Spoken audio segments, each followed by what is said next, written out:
기도하겠습니다. 하나님 아버지 감사합니다. 우리를 부르시는 주님, 우리를 찾아오시는 주님 앞에 섭니다. 우리가 하나님 앞에 서고 또 하나님의 음성 가운데 회복되며 치유받고 또 하나님의 그 부르심 또 주님의 부르심 앞에 응답하는 삶을 살 수 있도록 도와주시옵소서. 은혜를 경험한 자, 은혜를 나누는 사명자로 증인으로 살아가야 될 줄 믿습니다.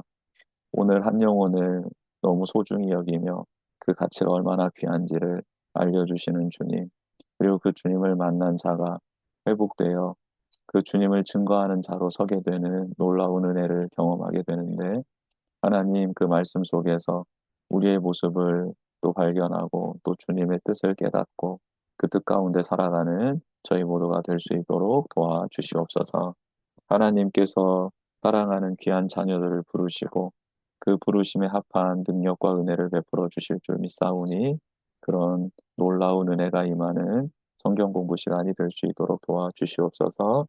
성령님의 감동으로 기록된 귀한 진리의 말씀이 오니 이 시간 성령님 임재하여 주셔서 그 진리의 말씀이 깨달아질 수 있도록 또 나의 삶의 이정표가 될 수 있도록 살아가는 힘과 능력이 우리 가운데 부어질 수 있도록 성령님께서 함께하여 주시옵소서. 깨닫는 지혜 또 순종하는 은총을 베풀어 주실 것을 믿고 감사를 드리며 예수 그리스도의 이름으로 기도드립니다. 아멘. 네, 이 시간 우리 말씀 보도록 하겠습니다. 마가복음 5장 1절에서 20절까지 말씀인데요. 읽으실 수 있는 분들, 음소 해제하고 우리 같이 마가복음 5장 1절에서 20절까지 같이 읽어보도록 하겠습니다. 네, 제가 먼저 읽고 박사원 집사님, 신은경 집사님 순서대로 읽도록 하겠습니다. 예수께서 바다 건너편 거라사인의 지방에 이르러 배에서 나오심에 곧 더러운 귀신 들린 사람이 무덤 사이에서 나와 예수를 만나니라. 그 사람은 무덤 사이에 거처하는데 이제는 아무도 그를 쇠사슬로도 맬 수 없게 되었으니 이는 여러 번 고랑과 쇠사슬에 매였어도 쇠사슬을 끊고 고랑을 깨뜨렸음이로라. 그리하여 아무도 그를 제어할 힘이 없는지라. 밤낮 무덤 사이에서나 산에서나 늘 소리를 지르며 돌로 자기의 몸을 해치고 있었더라. 그가 멀리서 예수를 보고 달려와 절하며 큰 소리로 부르짖어 이르되 지극히 높으신 하나님의 아들 예수여 나와 당신이 무슨 상관이 있나이까. 원하건대 하나님 앞에 맹세하고 나를 괴롭히지 마옵소서 하니 이는 예수께서 이미 그에게 이르시기를 더러운 귀신아 그 사람에게서 나오라 하셨음이라.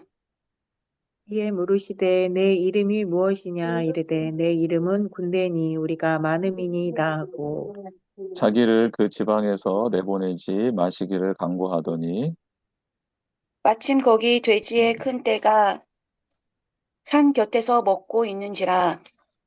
이에 간구하여 이르되 우리를 돼지에게로 보내어 들어가게 하소서 하니 허락하신데 더러운 귀신들이 나와서 돼지에게로 들어가매 거의 2,000마리 되는 떼가 바다를 향하여 비탈로 내리달아 바다에서 몰사하거늘 시선자들이 도망하여 읍내와 여러 마을에 말하니 사람들이 어떻게 되었는지를 보러 와서 예수께 이르러 그 귀신 들렸던 자, 곧 군대 귀신 집혔던 자가 옷을 입고 정신이 온전하여 앉은 것을 보고 두려워하더라. 이에 귀신 들렸던 자가 당한 것과 돼지의 일을 본 자들이 그들에게 알림해 그들이 예수께 그 지방에서 떠나시기를 간구하더라. 예수께서 배에 오르실 때에 귀신 들렸던 사람이 함께 있기를 간구하였으나 허락하지 아니하시고 그에게 이르시되 집으로 돌아가 주께서 내게 어떻게 큰 일을 행하사 너를 불쌍히 여기신 것을 내 가족에게 알리라 하시니 그가 가서 예수께서 자기에게 어떻게 큰 일을 행하셨는지를 데가볼리에 전파하니 모든 사람이 놀랍게 여기더라. 아멘. 우리는 네. 오늘 이 귀한 말씀을 통해서 마가복음 5장 1절에서 20절 말씀 통해서 한 영혼의 가치와 회복이라는 제목으로 하나님의 말씀을 나누겠습니다.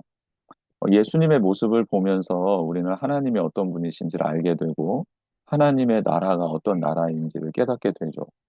그러니까 예수님을 본 자는 하나님을 본 자고 예수님으로 말미암지 않고는 하나님께로 올 자가 없고 하나님의 나라를 다스렸던 분이 예수님이고 온 천지를 창조하실 때부터 온 우주적 종말의 때까지 예수 그리스도는 모든 것을 역사하시고 운영하시는 분이시잖아요. 그래서 오늘 이 예수님의 모습을 보면서 하나님께서 우리에게 하시고 싶으신 일이 도대체 무엇인지, 그리고 성령님께서는 지금도 우리를 통해 어떤 일을 하고 싶어 하시는지에 대해서 우리가 깨닫고, 그리고 예수님의 사랑을 먼저 은혜를 경험하고, 그 다음에 우리는 그 사랑과 은혜에 잇대어서 무언가를 할 수 있는 거죠. 그러니까 주님을 닮아갈 수 있는 거고, 주님이 이 땅에 오셔서 하셨던 일을 이어가는 사람으로서 존재하게 될 수 있는 거죠. 사람이 왜 사느냐라고 물었을 때 하나님을 기뻐하기 위해서 그분을 기뻐하는 것이 인간의 존재 목적이거든요. 그러니까 하나님을 기뻐하는 것, 그러니까 하나님을 기뻐하는 것, 하나님의 은혜와 사랑에 젖어 있는 것이 먼저인 거예요. 그랬을 때 우리는 하나님께서 맡겨주신 사명을 하나님이 주시는 힘과 능력으로 감당하게 되는 거죠. 그래서 오늘 예수님의 모습을 통해서 하나님은 어떤 분이신지를 알게 되고, 그리고 그의 다스림을 받게 된 자녀가 된 우리가 어떠한 일을 이 땅에서 행하며 나아가야 될지, 또 어떻게 우리는 주님 앞에 반응해야 하는지, 말씀 앞에 반응해야 하는지를 알아보도록 하겠습니다. 거라사로 향하는 전략적 여정과 영혼을 향한 예수님의 사랑이 오늘 본문에 나와 있어요. 그러니까 예수님의 모든 발걸음에는 신성한 전략, 집요한 사랑이 담겨져 있어요. 그러니까 하나님이 하시는 모든 일에는 거룩한 계획이 있어요. 신실한 약속의 말씀이 이루어지는 역사라는 거죠. 또한 그 하나님이 행하시는 모든 일, 예수님이 걸어가셨던 모든 자취에는 하나님의 집요한 사랑이 담겨져 있어요. 끝내 이루고 마는 사랑이 담겨져 있다라는 거죠. 덕분에 우리가 존재하는 거고 지금도 온 세계가 경영되어져 가고 있는 중인 거죠. 하나님의 신실하심과 전능하심 그리고 사랑이 없다면 온 우주는 진작 파멸의 길로 접어들었을 겁니다. 그러니까 하나님의 다스리심, 또 하나님의 역사하심, 또 하나님의 이 사랑이 우리 가운데 있음으로 말미암아 우리가 존재하고 있다라는 거죠. 그리고 우리는 다 깨달을 수는 없지만 하나님이 행하시는 것은 신성한 전략이다. 그러니까 우리는 왜 광풍이 이는데 굳이 바다를 건너야 되지?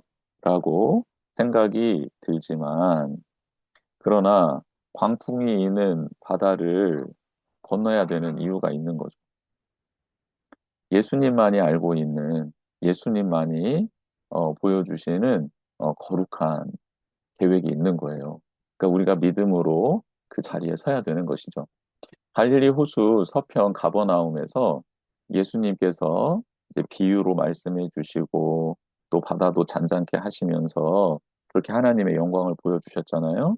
그리고 이제 해 저물 때쯤 해서 제자들에게 돌연 바다를 건너가자, 저편으로 건너가자라고 이제 명령을 하신 거죠. 이는 단순히 피로를 피하기 위한 휴양이나 우연한 이동이 아니었어요. 그러니까 우연이라는 건 없는 거예요. 하나님의 섭리 가운데 하나님의 말씀 또 우리에게 베풀어 주시는 그 사건들 또 상황들은 우연이 아닌 거죠. 다 신성한 전략 하에서 계획 하에서 행하시는 일들이다라고 우리가 생각하면 좋겠습니다. 주님은 그 밤 배를 집어삼킬 듯한 광풍을 뚫고 거라사라는 이방인의 땅으로 향하셨죠. 그 이유는 단 하나였습니다. 세상이 포기한 한 영혼의 처절하고 고독한 비명소리를 주께서 외면할 수 없었기 때문이죠. 그러니까 한 영혼, 이 한 영혼에 대한 주님의 사랑을 우리가 느꼈으면 좋겠고, 이 주님의 한 영혼을 향한 처절하고 고독한 비명소리에 응답하시는 그 사랑 때문에 우리가 지금 구원을 받고 이 자리에 있는 거죠. 어, 이 사랑을 잊지 않고 우리가 고백할 수 있었으면 좋겠고 또 그 사랑을 전하는 사람이 되었으면 좋겠습니다. 갈릴리 서쪽은 하나님의 말씀이 흐르는 유대인들의 터전이었어요. 그러나 동쪽은 즉 거라사는 데가볼리라는 테카라는 10이라는 이 단어와 폴리스라는 도시라는 이 말이 합성어가 돼서 테카폴리스라고 하면 10개의 도시라고 이제 명명하는 거죠. 이것을 데카폴리라고 불렀던 거예요. 헬라 문화권의 이방 땅이 바로 거라사 지방이었다라는 거예요. 이곳은 우상 숭배와 세속적 가치가 지배하는 영적 불모지였던 거죠. 율법이 금지하는 돼지를 사육하고 있었던 산업이 거대하게 형성되었다는 이 점은 이 지역이 철저히 경제적 이익과 물질주의에 함몰된 땅이었음을, 즉 하나님의 율법이 지배하고 있지 않는 땅이었음을 여실히 보여주는 증거가 되겠습니다. 즉 예수님은 지금 믿지 않는 이방인의 땅, 하나님의 말씀을 모르는 땅, 그러나 그 땅에서 부르짖고 있는 그 한 영혼을 향해서 지금 신성한 전략을 세우며 집요한 사랑으로 그 영혼을 향해 걸어가고 있다라는 거예요. 예수님 입장에서 이익이 되는 것은 아무것도 없어요. 오히려 고된 여정이 다시 시작될 뿐이죠. 그러나 예수님께서는 오늘 그런 모습을 보여주시면서 우리에게 전달하는 메시지가 있는 거예요. 우리가 바다 끝에 거할지라도 예수님은 하나님의 사랑은 그 바다 끝에 있는 우리를 향한다라는 거죠.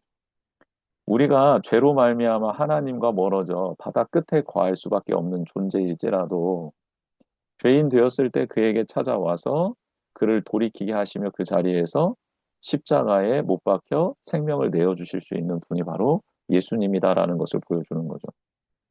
우리는 유대인도 아니잖아요. 유대 땅에 있었던 것도 아니고 이스라엘 백성도 아니고 히브리적 역사, 율법의 사관을 알고 있는 것도 아니에요.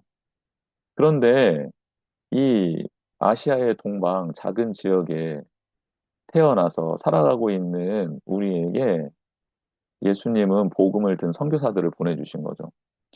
이 주님의 사랑을 먼저 경험한 그들이 이 조선이라는 땅에 와서 가난하고 헐벗고 굶주리고 병마로 가득 차 있는 이 땅에 와서 내리자마자 병에 걸려 죽을지언정 복음을 전하고 그들에게 예수 그리스도의 사랑을 전하기 위해 오신 분들 때문에 우리가 지금 이런 은혜를 누리고 있는 것 아니에요? 그럼 우리가 봤을 때 저 사람들은 구원받지 못할 거야 라고 생각하는 이방인과 같은 하나님의 말씀에서 철저하게 배제되어 있는 사람들이 있잖아요. 그럼 그들을 나 몰라라 할 것인가? 아니면 그들을 내버려 둘 것인가? 라는 질문을 우리가 받게 되는 거죠. 이 질문에 이제 우리가 답을 해야 될 차례가 된 것입니다. 계속 이어가 보겠습니다. 본문은 천하보다 귀한 한 영혼을 향한 예수님의 집념을 보여줘요. 이게 굉장히 귀한 말이죠. 귀한 말씀이에요. 천하보다 귀한 한 영혼이 이방 땅에도 있다라는 거예요. 군대 귀신 들린 자라도 주님이 보시기에는 천하보다 귀한 한 영혼이라는 거예요. 인간답지 못하더라도 인간으로서의 존엄한 가치와 그 인품을 상실해 버렸을지라도 주님이 보시기에는 천하보다 귀한 한 영혼이라는 거예요. 이제는 우리가 사는 것은 내가 사는 것이 아니고 그리스도께서 내 안에 사시는 거잖아요. 그렇다면 이 관점이 회복이 돼야 되는데 어, 우리에게 주는 교훈 또 도전이 굉장히 크다고 생각이 듭니다. 우리에겐 도대체 어떤 집념이 있는가? 우리 안에 어떤 고집, 어떤 아집, 어떤 욕망이 나를 지배하고 있는가? 정말 예수님의 집념, 이 예수님의 사랑이 나를 지배하고 있는지 아니면 이거와는 반대되는 나의 욕망이 또 나의 욕심이, 나의 본성이 나를 지배하고 있는지 한번 내 스스로를 좀 이렇게 돌아보는 또 시간이 되면 좋겠다. 그런 생각이 듭니다. 아무도 거들떠보지 않는 이방 땅의 광인을 위해 목숨을 건 항해를 자처하신 예수님의 행보는 우리가 마주한 삶의 강풍 뒤에도 나를 찾아오시는 주님의 열심이 있음을 확인하게 되는 것이죠. 저는 군대 귀신 들린 사람 아닌데요? 그렇죠. 우리는 군대 귀신 들린 사람이 아니죠. 겉보기에는 멀쩡하죠. 그러나 우리의 속사람을 보시는 주님께서는 이 군대 귀신 들린 광인은 차라리 겉으로 드러나니까 돌봄이 필요하다라고 생각이 들 수 있게끔 조치를 받을 수 있잖아요.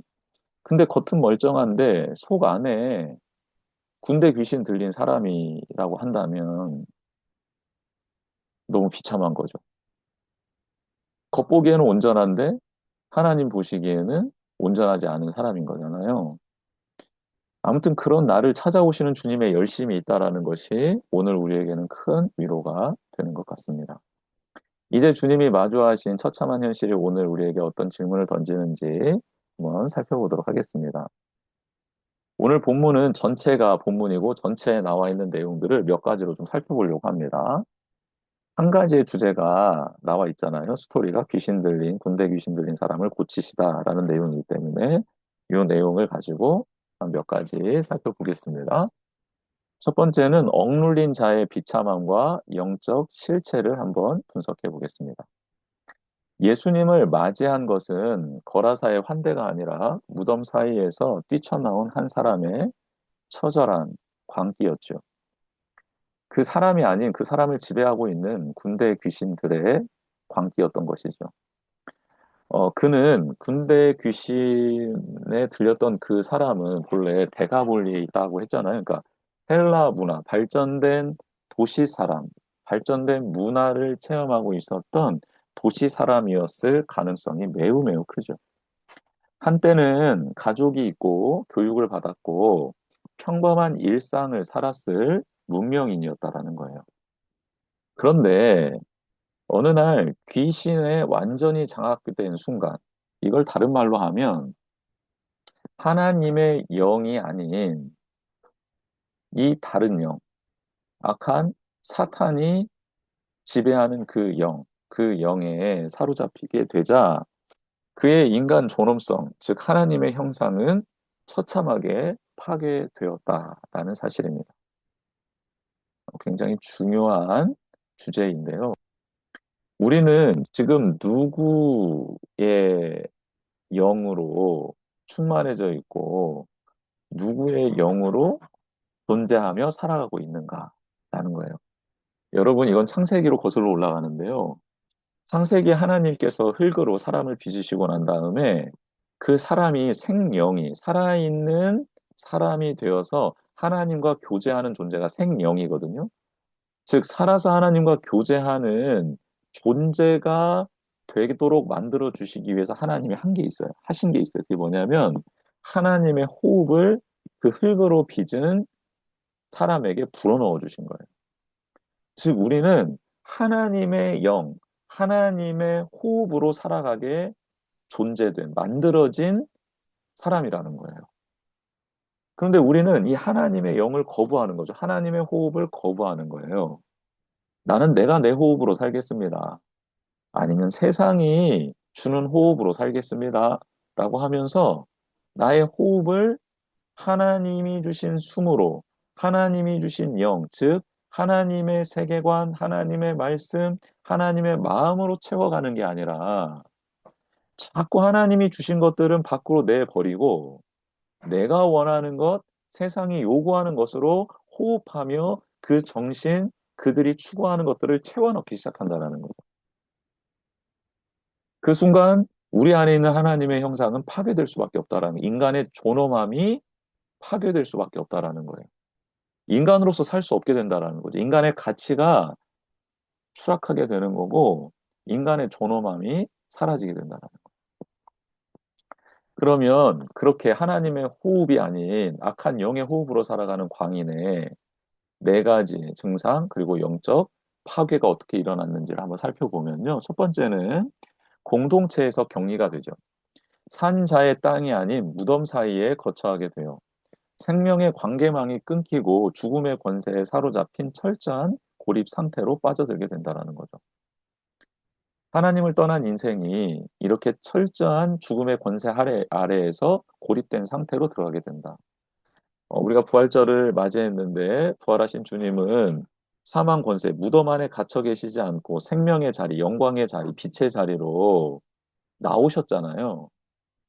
즉, 이렇게 죽음의 권세 아래 철저하게 고립되어 있는 상태에 있는 영혼들을 주님께서 빼내 주시고 구원해 주시고 회복시켜 주시기 위해서 부활하신 주님이 우리를 찾아오신다라는 거예요. 다시 우리에게 하나님의 호흡을 불어넣어 주시기 위해서 하나님과 교제할 수 있도록 하나님의 말씀이 들릴 수 있도록 그렇게 살아갈 수 있도록 하나님의 가치를 채워 넣을 수 있도록 도와주시려는 것이죠. 자, 그리고 광인의 4대 증상 중에 또 한 가지는 통제불능의 힘이었어요. 여러분, 힘이라는 게 괴력이라는 게 좋죠. 힘을 가지는 거 좋잖아요. 근데 통제불능의 힘은요, 이거는 악이고, 이거는 재앙입니다, 재앙. 그러니까 힘을 갖고 있다, 힘을 주십시오라는 기도와 더불어서 반드시 해야 되는 것은 통제 가능한 힘이어야 한다라는 거예요. 절제 가능한 한 힘이어야 된다라, 다스릴 수 있는 힘이어야 된다라는 거예요. 여러분, 이 광인의 힘은 괴력이었어요, 괴력. 근데 통제 불가능이었기 때문에 재앙이 될 수밖에 없었던 거죠. 쇠사슬과 고랑도 끊어버리는, 파괴해버리는 초인적인 괴력을 보여주고 있잖아요. 이는 주권적 자아를 잃어버리고 악한 영의 도구가 된 파괴적인 힘을 상징하는 거예요. 통제 불능의 힘은요, 사탄이 조종하는 힘이 될 수밖에 없는 거예요. 그러니까 내가 가진 힘을 자랑할 게 아니라 이게 통제 가능하고 하나님의 말씀 따라 운용되어지는 힘이 될 수 있어야 되는 거예요. 내가 말을 잘하는 힘이 있거나, 내가 돕는 힘이 있거나, 내가 사랑하는 힘이 있거나, 내가 뭐 권력이 있거나, 물질의 힘이 있거나, 은사의 힘이 있거나, 뭐 재능의 힘이 있거나, 다 힘이잖아요? 이 힘을 절제하며 하나님의 뜻을 따라 선용할 수 있는 힘이 되어야 한다라는 거죠. 이게 인간의 존엄을 나타내는 힘, 하나님의 뜻을 이루는 힘이 될 수 있는 거예요. 이 세상을 한번 가만 보세요. 힘이 있는 자가 세상을 파괴해요. 힘없는 자가 어떻게 세상을 파괴할 수 있겠어요? 근데 또 힘을 가진 자가요, 세상을 아름답게 변화시켜 나갈 수도 있어요.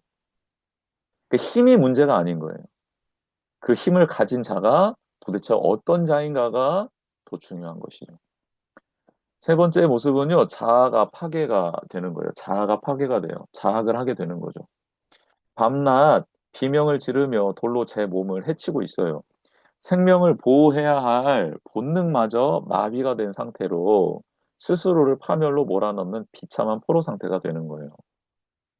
하나님이 존귀하다고 말씀하시고 너는 너무 귀하다라고 말씀하는데 이 말씀이 들리질 않아요. 나는 죽어 마땅한 존재, 파괴당해도 쌀 존재. 그렇게 스스로를 인식하게 돼서 돌로 제 몸을 해하고 있고, 그리고 그렇게 자신을 파멸로 몰아넣는 무수한 행동들을 스스로 하며 자해를 하고 있는 것이죠. 그래서 하나님의 은혜를 받은 자는요, 스스로를 굉장히 소중하게 여깁니다. 아름답게 여겨요. 하나님이 나를 사랑하신다라는 것을 고백하게 되는 거죠. 그리고 수치심이 상실됩니다. 옷을 벗고 다니며 인간으로서의 최소한의 품위를 잃어버리게 되는 거죠.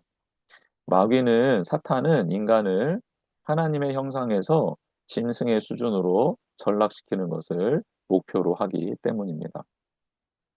그렇다면 반대로 예수님이 우리 가운데 임하시고 오시고 하나님의 영이 임한다면 우리는 본능적인 수준에서 하나님의 자녀로서의 영광이 회복이 되겠죠. 그렇게 이제 하나님은 이 광인의 영적인 파괴를 회복시켜 주시기 위해서 이제 오신 거예요. 예수님은 그를 찾아간 것인 거죠. 성경은 성령 충만한 삶의 특징으로 절제를 뽑습니다. 그렇죠. 성령의 9가지 열매 중에 절제가 이제 마지막으로 등장을 하는데요. 반면 현대 사회의 중독, 분노 조절 장애, 극단적 이기주의는 어둠의 세력에게 나의 주권을 내어준 결과입니다. 즉, 하나님이 주신 호흡으로 살아가는 게 아니라 사탄이 주는, 세상이 주는 호흡, 내가 스스로 호흡할 수 있다라는 자만으로 살아가는 인생. 그 인생은 중독과 분노 조절 장애, 그리고 극단적 이기주의에 빠져들 수밖에 없는 것이죠. 우리는 흔히 쾌락이나 결핍을 채우기 위해 어둠과 영적 거래를 하죠. 그 끝은 자아의 상실입니다. 예수님은 마치 인질극을 벌이는 테러리스트, 마귀, 이 귀신으로부터 인지를 구출해내듯 우리를 억압하는 실체로부터 우리를 해방시키길 원하시며 지금도 그 일을 계속하고 계신다라는 거예요. 이 예수님을 만나야 하고 그리고 이 예수님을 전하는 우리가 되어야 합니다. 매일 만나야 돼요, 매일. 왜냐하면 우리를 넘어뜨리려 하고 삼키려 하는 사자, 이 마귀는요, 우는 사자와 같이 우리 주변을 매 순간 맴돌고 있거든요. 그러니까 매일 주님이 나와 함께 하십니다. 주님이 저를 긍휼히 여기고 계십니다. 저는 주님의 편입니다라는 고백을 매일매일 매 순간 해야 하는 것이죠. 그래야 마음이 지켜지는 거예요. 그리고 악한 영들이 예수 그리스도의 권세 때문에 우리를 침범하지 못하게 되는 거예요. 우리 스스로는 방어할 힘도 싸울 힘도 없어요. 예수님 곁에 붙어 있는 게 예수님이 나와 함께 하심을 고백하고 그분을 의지하는 게 유일한 승리의 길입니다. 그런데도 너무나도 고맙게도 예수님은 우리의 작은 비명소리 또 온전하지 못함을 아시고 우리에게 찾아오신다라는 게 은혜인 것이죠. 이런 주님의 은혜 때문에 오늘도 살 수 있고 내일도 살 수 있는 겁니다. 자, 군대 귀신을 압도하는 예수님의 권세와 희생에 대해서 한번 또 살펴보겠습니다. 예수님과 광인의 만남은 단순한 조우가 아닌 우연이 아니라고 했죠. 하나님 나라와 사단 세력이 정면 충돌하는 영적 전쟁이었다라는 거예요. 그러니까 영적 전쟁 한복판에 우리가 서 있다라는 사실입니다. 사탄은 우리를 넘어뜨리려 하고 하나님의 자녀의 권세를 빼앗으려고 하고 있고 주님은 우리가 사탄의 권세에서 해방되어 무덤에서부터 나와 빛으로 생명으로 참된 인간상으로 살아가기를 원하셔서 우리를 도우시려고 하는 거잖아요. 이 두 세력 간의 충돌, 강력한 충돌이 우리의 삶 속에서 우리의 내면 속에서 일어나고 있다라는 거예요. 즉 우리는 하나님을 따라가고자 하는 성령의 소욕이 있어요, 우리 안에. 그러나 또 나의 욕망을 따라가고 싶은 죄의 소욕도 있단 말이에요. 그렇죠? 욕망의 소욕이 있잖아요. 우리 본성의 소욕이 있잖아요. 이게 매일매일 싸우는 거죠. 사탄은 사탄의 모습을 하고 나타나는 게 아니라고 했잖아요. 내가 원하는 것을 하라고. 너 마음대로 살아가라고. 왜 하나님께 통제받으며 그 말씀 따라 순종하려고 하냐고. 그냥 너 멋대로 살으라고. 일주일에 한 번 가서 예배 드리고 그냥 거기에서 잠깐 예배 드리는 것은 내가 허용할 테니까 그것은 그냥 하고 예배 드리는 건 예배 드리는 거고 나머지는 그냥 네 마음대로 살아가도록 해라고 하는 게 사탄의 전략이고 사탄이 우리 마음대로 하라는 계략이잖아요. 하나님의 나라와 사탄의 세력의 정면 충돌이 매번 일어나고 있는 그 세계 속에 살아간다라는 거 우리가 인식한다면 내가 어떻게 살아가야 할지, 또 무슨 편을 선택해야 할지 바로 답이 나올 것 같아요. 영적 대결의 특징이 있는데요. 이 군대 귀신의 메시지, 군대 귀신이 한 말을 통해서 복종이 없는, 순종이 없는 신학적 지식이 얼마나 무서운 건지를 알게 됩니다. 귀신은 예수님을 지극히 높으신 하나님의 아들이라고 부르죠. 그분의 신성을 알아봤어요. 그러나 나와 당신이 무슨 상관이니까 라며 관계를 거부합니다. 즉, 주님과 인격적 관계가 없고 순종하지 않는 지식으로는 우리는 이 영적 싸움에서 승리할 수 없다라는 거예요. 여러분, 우리가 예수님을 하나님의 아들이라고 고백도 하고 알고도 있고 지식적으로 예수님 하나님이시지, 예수님 귀신을 물리치실 수 있는 영권을 가지신 분이지 라고 알고 있는 것 그런데 그 주님이 내가 너와 함께 하길 원해. 너의 삶 속에서 나의 뜻을 이루기를 원해. 라고 했을 때에는, 주님, 그건 아니죠. 저의 삶에 들어오셔서 개입은 하지 말아주세요. 그냥 저는 제 감정 따라, 제 성격 따라, 그냥 이렇게 물에 물 탄 듯, 술에 술 탄 듯 이렇게 살아가겠습니다. 회색지대가 좋은 것 같아요.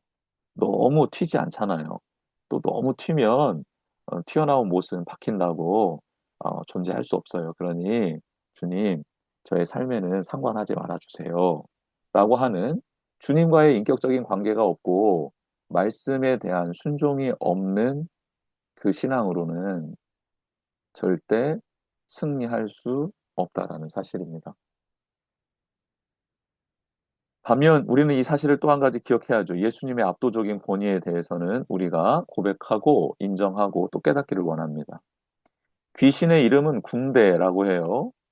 헬라어로 레기온이라는 단어를 썼는데 이것은 로마 군단을 의미하거든요. 그 규모 약 6천 명 정도 모여 있는 로마 군단을 일컫는 말이 레기온인데요. 즉, 이 한 사람 안에 수천의 영적 세력이 한 영혼을 지금 짓밟고 있었다라는 거예요. 그런데 주님이 그를 만나기도 전에 이미 그에게서 나오라 한 이 단 한마디의 명령 앞에 이 레기온 군대의 귀신은요, 공포에 떨며 굴복했다라는 사실입니다. 여러분, 예수 그리스도가 어떤 분인지를 알아야 될 이게 신앙이에요. 그래서 그분을 의지하고 그분의 다스림을 받는 게 이게 복이에요. 여러분, 이 은혜가 오늘 우리 가운데, 그리고 이 은혜가 필요한 그 영혼에게 우리가 이 예수 그리스도를 소개함으로 그 한 영혼이 주님께로 돌아와 함께 예배하며 복음을 전하는 거룩한 사명자로 서게 되기를 원합니다.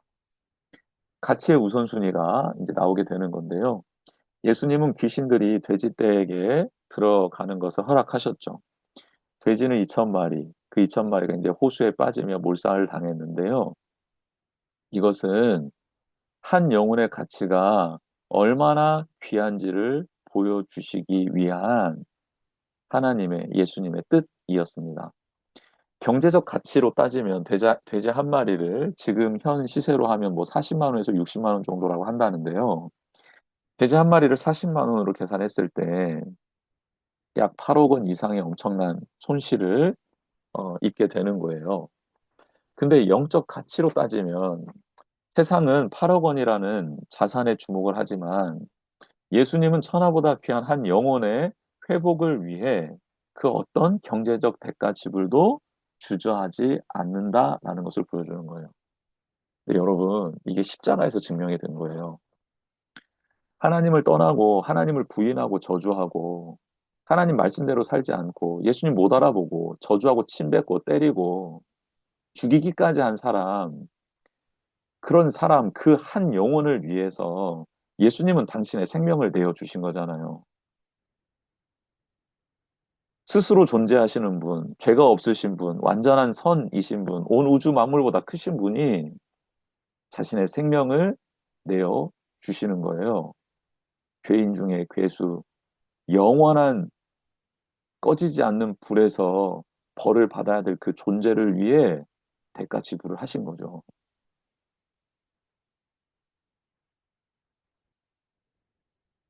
음, 우리는 그렇게 예수님의 생명 값으로 거듭난, 다시 태어난 존재라는 사실, 그 은혜를 잊지 않았으면 좋겠습니다. 그럼 어떻게 살아야 될지가 답이 나오는 거죠. 주님은 재산상의 손해보다 한 인간이 온전한 정신으로 돌아오는 것, 하나님의 형상이 회복되어 인간답게 살아가는 것, 그것을 훨씬 더 가치 있게 여기셨다라는 거예요. 여러분, 이 관점이, 이 세계관이 우리 안에 들어왔으면 좋겠습니다. 회복의 증거와 두 부류의 반응이 나오는데요. 그렇죠? 한번 살펴봅시다. 영적 전쟁이 끝난 후 현장에는 놀라운 회복의 증거와 함께 인간 내면의 이기심을 드러내는 상반된 반응이 나타났어요. 회복된 자, 즉 광인과 거라사 사람들을 이제 비교해 보자라는 건데요. 치유된 광인, 회복된 사람이 있고요. 거라사 사람들, 거부하는 사람들이 나타난다라는 거예요. 똑같은 하나님의 영광을 보고 기적을 보지만, 똑같은 하나님의 말씀을 듣지만, 이렇게 두 부류로 나눠지게 된다라는 겁니다. 상태의 변화가 생겼어요. 두 사람 다, 두 무리 다. 한 명의 상태는 옷을 입고 정신이 온전해지는 자기 통제권이 회복이 됐어요. 그런데 거라사 사람들은 물질적 손해로 인해 두려움과 분노에 빠지게 되었다라는 거예요. 상태가 변화되었죠. 그리고 태도의 변화도 생겼는데요. 예수님의 발치에 앉아 말씀을 경청하는 변화, 또 예수님께 제발 떠나달라고 간구하는 변화가, 태도의 변화가 나타났습니다. 영적 의미도 따져보면요. 구원자와의 친밀한 관계를 갈망하게 되는 변화가 광인에게는 일어났고, 경제적 안정을 위해 구원자를 밀어내는 변화가 거라사 지방 사람들에게도 일어났습니다. 여러분, 우리는 매번 하나님을 만나는 시간, 말씀을 접하는 시간에 이 둘 중에 하나로 반응을 보이게 되고 변화하게 되는 거겠죠. 주님과의 친밀한 관계를 갈망하고 그 말씀을 경청하며 잘 듣고 따라가는 거죠. 그리고 자기 통제권이 회복되는 사람들이 그런 반응을 보이기도 하지만 때로는 하나님의 말씀 앞에 두려움과 분노에 빠질 때도 있고요. 제발 주님 떠나가 달라고 간구할 때도 있고, 그리고 그 주님을 살며시 슬며시 밀어낼 때도 있다라는 거예요. 거라사 사람들은 귀신 들린 사람이 온전해진 기적보다 돼지 2,000마리의 손실을 더 두려워했죠. 그들은 나의 재산과 삶의 방식을 뒤흔드는 통제 불가능한 구원자와 함께하는 것을 견디지 못했던 거예요. 예수님은 누구의 통제를 받는 분이 아니시잖아요. 어떤 손실을 감안하더라도 한 영혼을 살리시는 분이잖아요. 그러니 그들이 예수님을 통제할 수 없거든요. 통제 불가능한 구원자와 함께하는 것을 견디지 못했던 것이죠. 이는 현대판 거라사 사람들의 모습이기도 합니다. 즉, 경제적 안정과 내 삶의 통제권을 지키기 위해서 영적 혁명, 즉 예수님이 나의 구원자이심을, 주인이심을 고백하는 이 영적 혁명을 거부할 때가 있다라는 거예요. 내 경제적 안정과 내 삶의 통제권을 지키기 위해서. 우리 안에도 이런 모습이 있지 않는지 한번 살펴보면 좋겠습니다. 네, 이제 마지막 말씀 정리하겠습니다. 다시 데가볼리로 보냄받은 자의 사명입니다. 이 광인이 예수님을 따르고자 하지만 예수님은 그에게 아니다. 너의 고향으로, 너의 집으로 돌아가라. 그곳에서 너의 변화상을, 너가 받은 은혜를 나누어 주어라. 라고 돌려보내죠. 즉, 데가볼리로 보냄받은 자의 사명이 주어진 것입니다. 오늘 전체 말씀을 요약하면요. 찾아오심과 고치심과 보내심입니다. 한번 따라해 보겠습니다. 찾아오심, 고치심, 보내심. 네, 이게 우리의 삶 가운데도 계속 일어나고 있어야 되고 지금 일어나고 있는 중이죠. 찾아오심은 광풍과 죽음의 장벽을 뚫고 세상이 포기한 단 한 명, 한 영혼의 비명을 찾아오셨다라는 것이고요.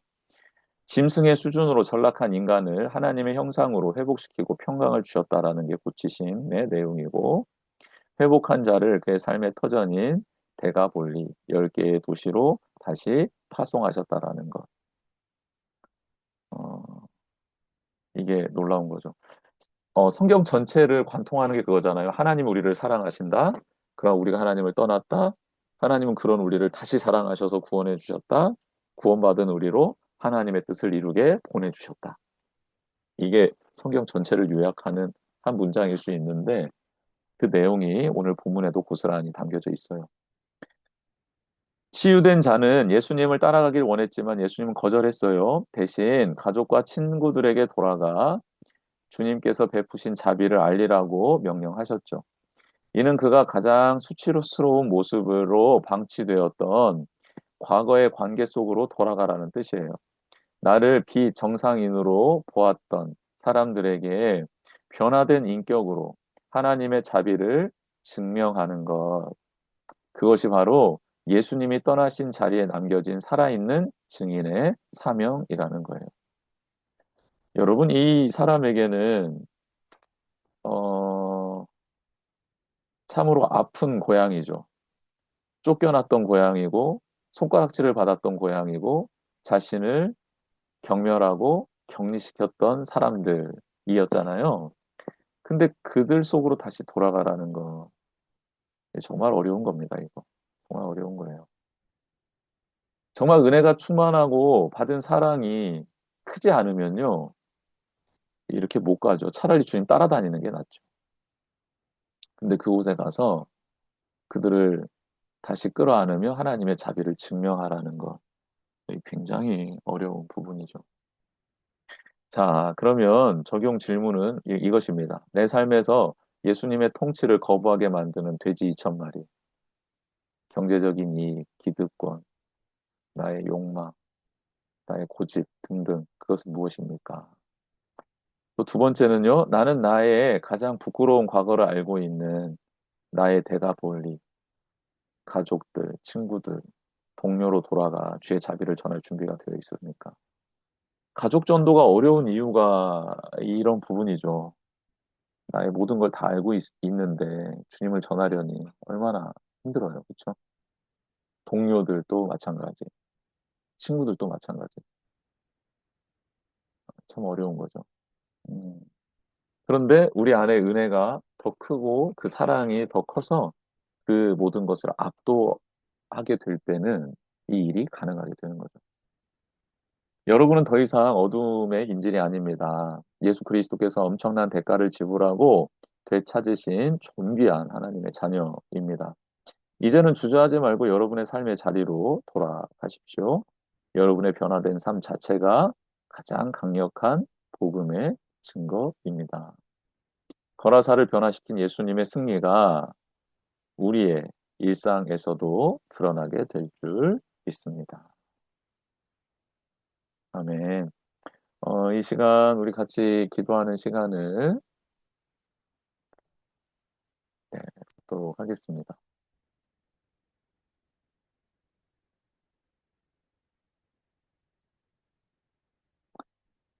이 시간 주신 말씀 기억하면서 기도하는 시간 먼저 하도록 하겠습니다. 기도하겠습니다.